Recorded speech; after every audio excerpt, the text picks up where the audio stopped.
going on, guys? I'm Michael Anthony. Thank you for checking out my article in this month's Shutter Magazine.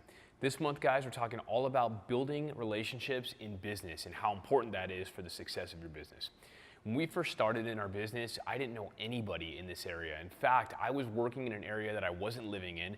I was trying to build a small business here and meet people that I had never worked with in the past. And as a natural introvert, it was a little bit hard for me to go outside my comfort zone to be able to reach out to people to partner with. So that's why I just had my wife do it for me. In the very beginning, she ended up calling a few of the local vendors and trying to set up a stylized shoot. This is how we got our foot in the door. So she set up a stylized shoot with a dressmaker, a vintage rental company, a florist, and a wedding planner. And at the time, this is back in 2012, I believe it was, the vintage trend was fully in effect, right? So we had planned our shoot to go well along the lines of those vintage trends, because those were going to be the things that our vendors wanted to showcase in their work. So we set up the shoot went off without a hitch, and then from that shoot, I was able to join a local business networking group. And this is something that I recommend that all of you guys do. So I use those relationships that we formed during that shoot to get myself into this business networking group and be able to work with other wedding professionals in my local market.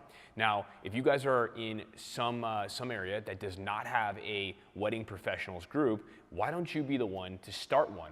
Talk about a really, really good idea to getting out there and starting a relationship with local vendors. You could start a professional group. You guys could put on a bridal show every couple of months. You guys can do open houses that showcase your offices. There's a million different ideas that you guys can use from this particular business technique to form relationships. Now, really, really important when it comes to relationships in business. Every relationship that you form has got to be genuine, right? I know that it's hard for some of us because we don't want to come off as that guy who just shows up at a local vendor's office and then tries to get on their vendor list, right? That is not the way that you do things in business. In fact, when it comes to forming relationships in business, you have to give 10 times more than you take, right? And if you guys do that, you keep that mindset, then every time that you formulate new relationships with your business partners, you're going to be in a much, much better position to be able to develop those relationships and benefit from them in the long run. So that's all I have for you guys today. Thank you for checking out my article in this month's Shutter Magazine, and I can't wait to talk to you guys next month about a new topic that I'm really excited about, but I cannot share with you just yet.